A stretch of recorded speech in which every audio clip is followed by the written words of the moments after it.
Well, hello again. We're back going to talk about the platforms as they rose in the 2000s. Okay, first thing I'm going to mention is there was one called MySpace, which was very popular early on, but somehow it lost its popularity, become mostly a music site. Still popular in Europe, not so popular, but was at one time, had a bunch of users, very much like Facebook.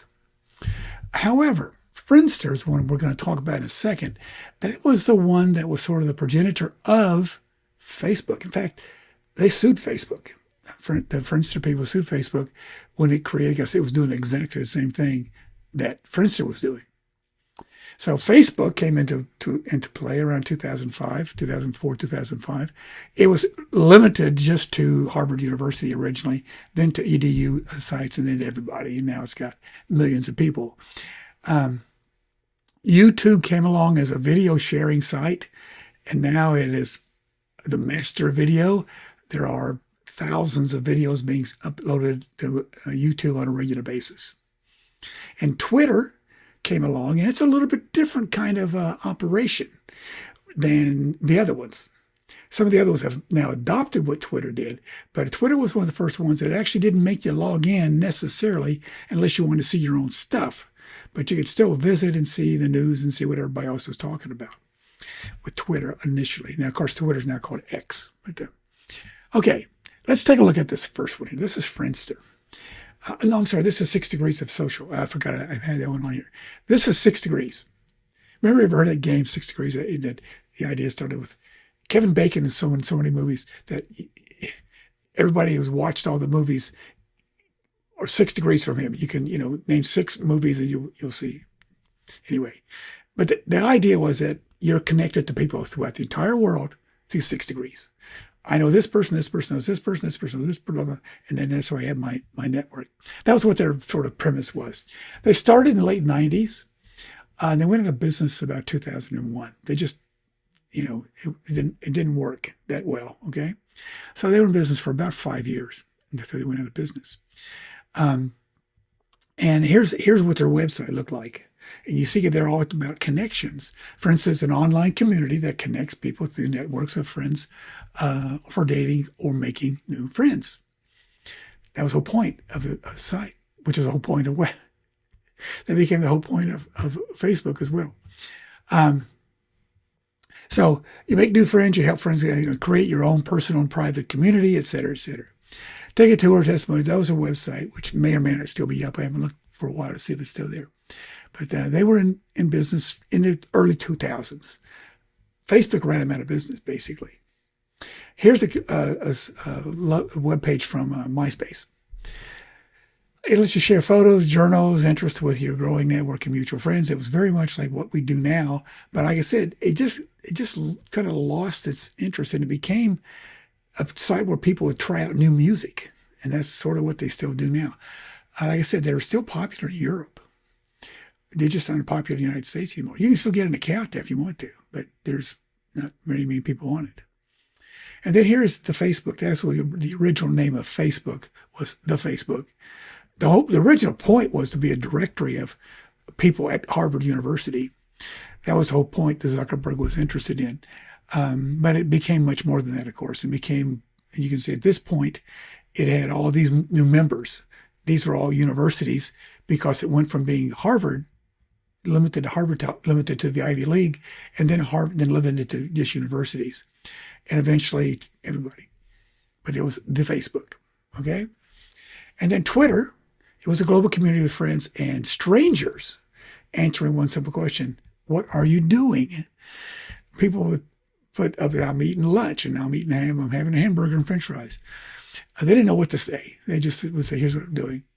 Think about seeing my little sister, something, blah, blah, blah, okay. So what you do is you just log in. You get a username, and that way people could send you direct messages.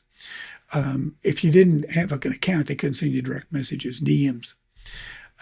So you'd sign in, and then you could go ahead and.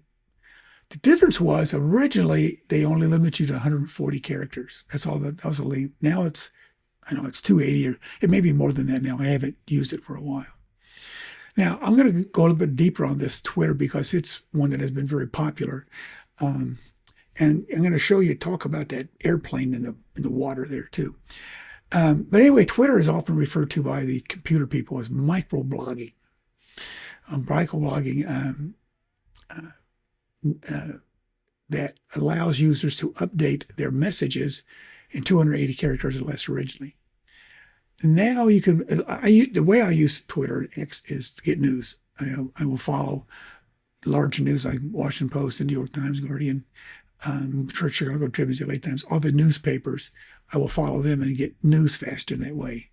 That's how I use it. I don't ever comment on anything.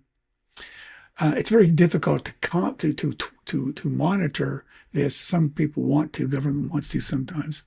President Trump, as you probably know, used it extensively when he's been running for president. Probably had a lot to do with him winning the presidency. I think it got to help him get elected because like-minded people got together and they started sending out messages and became very much a sort of a propaganda vehicle. Of course, Elon Musk, who was originally in Trump's, his sort of kitchen cabinet, bought it in 2022 for $44 billion. And he changed the name to X.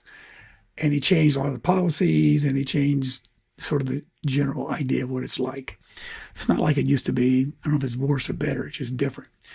I'm going to show you that I have that picture on there because that's a picture of, you may or may not remember, there was a movie called Sully. If you remember that, Tom Hanks played this guy. There's a pilot who had to make an emergency landing in the Hudson River. Well, it's based on a true story. And this is a picture of the actual event. And it was taken by somebody on Twitter. And he sent it out on Twitter, which is what the rescue people saw and made them go out to rescue the people in the plane. There was he didn't have any connection to the people on the shore because he was still in New York. What happened was his plane took off and it got like a bunch of birds or something, drowned out his engines, and he had to make an emergency landing. So he couldn't make emergency landing in New York City with all the hustle and bustle, so he made it in the water. And the point I have on here is that the guy on the side of the road, on the bank, he took this video. It was actually a video, not just a picture, and sent it on Twitter. So that social media can do more than just be people saying what I ate for lunch. Okay. This is a graphic I think it's from 2025, I think. In February 25. Facebook had the most, these are in thousands, so they have over 3 million users. And you can see YouTube is right behind them, and Instagram and WhatsApp and TikTok. Those are the main ones. TikTok, by the way, is the youngest one. It didn't even get started till like 2016, but it's still way up there, and it's growing. TikTok is growing like crazy. WeChat is usually not used in the U.S. Telegram is used. My experience with Telegram is people who are doing scams like to use it. Facebook Messenger you can use, obviously. It's very similar to any kind of SNS. Then you can see some other ones listed there, and some of them are in the U.S. and some of them aren't. X rates way down there, doesn't have as many members. A lot of people quit X when Elon Musk took it over, but some of them are joining back. Anyway, this shows you I actually read recently that YouTube overtook Facebook. I don't remember the source, so I'm not going to go into it. It didn't really make any difference. I'm not going to ask you a question, which is the most popular. I may ask you 3 or 4 that are most popular ones. And so that'd be Facebook, YouTube, Instagram, WhatsApp, TikTok. Those are the main ones, unless in the U.S. If you go to overseas, you'll use a lot of WhatsApp as well. A lot of people in the U.S. don't use WhatsApp, but it's used in other countries a lot. So we look at age, and I want to show you again that you'll see it goes downhill here as you get older. Not as many older people are using it, although that number, 45%, used to be a lot lower. But what's happening is people who, we've been using this stuff now for 20 years. So people who were not 65 20 years ago are 65 now, they're still using social media. So that age group is growing faster than any other age group. And so they're up to 45%. Used to be like down by 20% or even less. And so that just shows you that age does matter here. And so the younger people use it more than the older people. Okay. Social media is a communication system. Any of the apps that you use, it's a system. Okay. Now, what that means is we shifted from many to many communication. We used to be one to many or one to one, but now we do many to many. This is why when I said earlier, they tried to figure out what was social media. Was it interpersonal or was it mass? They couldn't figure it out because it's not either. Because the audience is many people, or maybe one person, and the purveyor of the audience, in other words, the sender, can be many people. So it's not either one. It's not one person. It can be a whole institution. It can be many people that are together. People have the same interest together. They're sending out joint messages, etc. So anyway, the users also create and distribute the content. That's the thing that makes it different than anything else. And that's the thing we need to focus on. That yes, we distribute the content. We create it and we send it to who we want to. Okay, we rely less on traditional media when we're using social media. And the realization of the potential of the internet is what social media is, because social media is really using the internet in a way that back in 1957, when we were first creating the internet as a Department of Defense initiative, we weren't thinking of this at all. This was, that was over 60, 70 years ago. So we weren't thinking of that stuff at all. Now we are, because the internet has been, when there's more potential with the internet. The internet at the time was 56 kilobytes. That's the speed. And now, the speed is really about as fast as you want it to be. Different systems that can give you different speeds. Okay. All right. So what are some of the impact or social impact of social media? One of them is the impact on relationships. We have more frequent communication. We have less face-to-face interaction. I come into class, in a face-to-face class, and nobody's talking. 20 years ago, I had to tell everybody shut up and get class started. Now you can hear a pin drop. Okay, we have expanded the networks. There's more and more networks, and we have new expectations of availability. We want it right now, and we get it pretty much right now. So that's one of the things that's happened is people are they want their social media immediately. In politics, we use it in campaigns extensively, probably a lot more than I wish we did. And because we can send false information and there's nobody monitoring the information, you can send out whatever you want, which is what political campaigns can do. And they can savage the opponent if they want to. They can tell lies about their own guy or tell lies about the other guy. There's no monitoring. So we can do direct leader to public messaging. You don't have to go through a third party. You don't have to go through the newscasters to see if they're going to pick up your stories. You can go right to the people that you want to send the messages to. If, of course, they're on the right platforms. And people get on the platforms, they'll get on Instagram or Facebook or whatever platform they think, and they will be networked. If they don't get it from the original guy, they may get it from their friends who got it from the original guy, who got it from somebody else, because these things network out very, very quickly. They call it crowdsourcing. Okay, we have rapid speed of the information. Okay, rapid speed of the information. Okay, this particular graphic I'm going to tell you, I had it created by AI. I didn't create this graphic. I couldn't find what I wanted, so I had AI create this graphic. It just talks about the economic impact of social media, the rise of influencers, people who now go into business just being on social media and influencing other people to buy a product or to do a particular course or whatever it is they're trying to sell.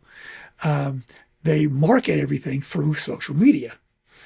Okay, and so these are fast-moving trends. You go log on YouTube, you see this is a word I see them all the time. They change constantly. Okay, so you can go there and see, the trends are changing. We're doing this now. We're not doing that. It really changes quickly. So we have a huge economic impact. There's, like I said, it's whole businesses and, of course, all kinds of businesses taking place on social media. Sharing is the basic concept here. Okay, we're sharing information with other people. That's the whole point of social media. Okay, employers though may use SNS to learn about people. You apply for a job, they go to your Facebook account and say, "What have we ever seen this guy on Facebook?" And then you had a picture at a party sometime 2 years ago where you had a lampshade on your head. So you got to be careful, because once it's up there forever. Privacy is in jeopardy. Facebook tries to create more privacy. Mike Zuckerberg, keeps going through Congress and testifying that he's trying to do this. We're not sure if he is or not, but he says he is. X is trying to make everything public. Anything you put on X, they just want everybody to be able to see it, which would tell you there's no privacy, so don't tell them anything about yourself. MySpace is the same thing. They give you a choice, public or private, which Facebook does as well, to tell you the truth. The question is that Facebook they just lost a lawsuit, Facebook and YouTube, about what their marketing strategy does to younger kids. They just lost like a $300 million lawsuit to that. Anyway, sex offenders is a big deal because people can act as sex offenders. They can act as who they aren't online. It's easy to do, very easy to do. I used to do it by automatically when back in billboard days. Everybody had a fake name. Now people will say they're a 16-year-old kid and then they're actually a 39-year-old man who is looking for some kind of sex with young people. And finally, they can be used by the police department. I had one policeman tell me that he arrested a guy who was going through McDonald's, getting some hamburgers or whatever, because he was wearing the same shirt that he was wearing on a social media site that they take a picture of him. That's how the guy identified him. So cops are up to this. They're privy to what's going on. So don't take it lightly. Okay, that'll bring us to an end of our discussion, I think, except for one last thing. I want to talk about how our technology determinism is at work here. How the communication shapes society. Okay? Town square meetings can be, instead of face-to-face, they can do online. Distance family can do a video call. You can see your folks if they live on the other side of the country, other side of the world. And public data, this is a public data heat map, which tells you what's going on, a lot of activity at a particular point in time, at a particular place and times, so you can avoid it. Okay? Another thing it does is influence relationships in politics. Okay? That you can actually fall in love online and get a spouse that way. When we first started studying this, people say, well, an online relationship's not the same as face-to-face. But now people aren't so sure that's the case. So anyway, and you can hook up with other people that have the same interests as you. That's the political dimension. And finally, it raises privacy concerns, as I just said. Your personal data gets leaked. You get imperfect filters that aren't doing what they're supposed to, which is what Facebook is accused of. And what happens next is your data is taken away, it's put into a big giant database, big data, and you lose your identity. Somebody may steal it. So anyway, that's a huge concern. The problem with it is most people voluntarily tell these sites who they are and where they live and their phone numbers and all these things. Well, anyway, that's going to bring us to an end now, to our discussion on social media.